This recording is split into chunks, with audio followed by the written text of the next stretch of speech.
Muito se fala da China e do efeito China, mas pouco se fala da grande China. Eu vou explicar a diferença para vocês da China para a grande China.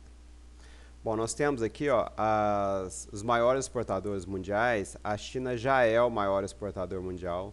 A Alemanha era o maior exportador mundial, agora com a crise na Europa caiu, tá? E os Estados Unidos até que relativamente está se recuperando.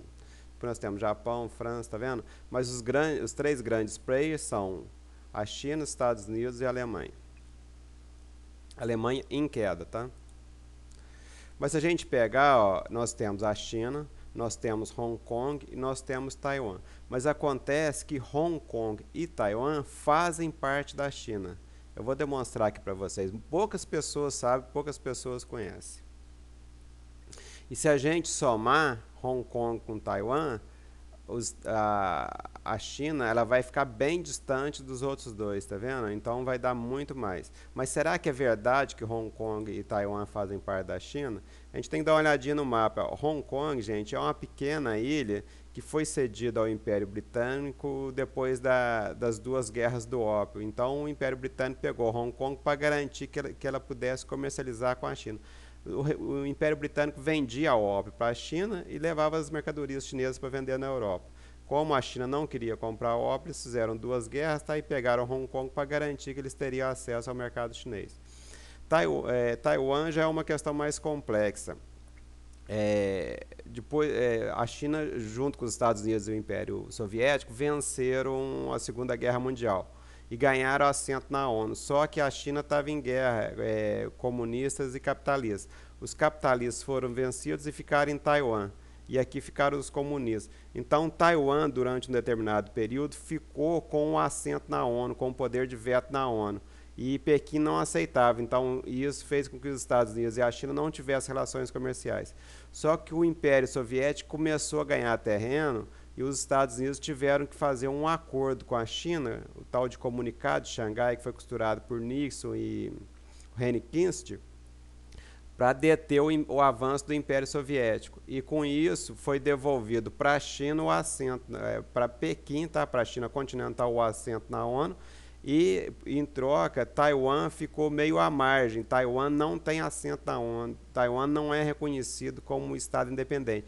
A China diz que lá é uma província rebelde que faz parte da China e o governo de Taiwan atualmente é pró-China, ou seja, a China influencia na eleição livre de Taiwan. Mas vamos lá. Em 1997, Hong Kong foi devolvida à China pelo Império Britânico, tá, gente? Isso aí só vocês pesquisarem é fato. Então, Hong Kong faz parte da China. E atualmente o chefe executivo é nomeado por Pequim. Então, em Hong Kong nem eleição não tem. O chefe é diretamente escolhido pelo Partido Comunista Chinês. Agora, Taiwan realmente é uma questão um pouco complexa. Então, em 1949, eles foram lá para a ilha, tá, os capitalistas, e ficaram protegidos pelos Estados Unidos. Só que os Estados Unidos, para poder fazer acordo com Pequim, tá, também não reconhece totalmente a liberdade, tanto é que Taiwan não tem assento na ONU. Então, a China pressiona o mundo para que não reconheça a independência de Taiwan. Ficou um trem meio a meio, tá? E agora, em janeiro de 2012, o presidente eleito de Taiwan é um discurso pró-China. Tem a oposição que prega o distanciamento da China e tem um cara que prega a aproximação com a China. Então, de fato, Taiwan tem bastante comércio, essas coisas, graças à sua relação comercial com a China. Então, a gente pegar, tá, é tudo a grande China. Então, o correto é a gente adicionar tudo que Taiwan e Hong Kong têm aos números da China. E por que não se faz isso? A China não gosta de fazer isso porque ela tenta diminuir o tamanho dela para não amedrontar os concorrentes. E o Ocidente não adiciona os números porque ele quer mostrar que ele é maior do que a China. Então, interessa aos dois lados essa omissão. Mas a verdade é que a grande China engloba tudo. E se a gente juntar tudo, olha só as reservas internacionais. Isso aqui não está juntado, não, tá? As reservas internacionais, isso aqui eu acho que em 2010, tá? A China já era muito grande, a Rússia, o Brasil, tá? Mas vamos lá, aqui agora eu peguei, ó, a China, Taiwan e Hong Kong. Então, nas 10 maiores reservas internacionais, 3 são da China. E se a gente juntar isso tudo? Ó, o Brasil está bem aqui, tá? Juntar isso tudo, a China fica com quase 4 trilhões de reservas internacionais. E cadê os países do Ocidente? Cadê os Estados Unidos? Cadê os países da Europa? Tá vendo? Eles não têm reserva. O que significa isso?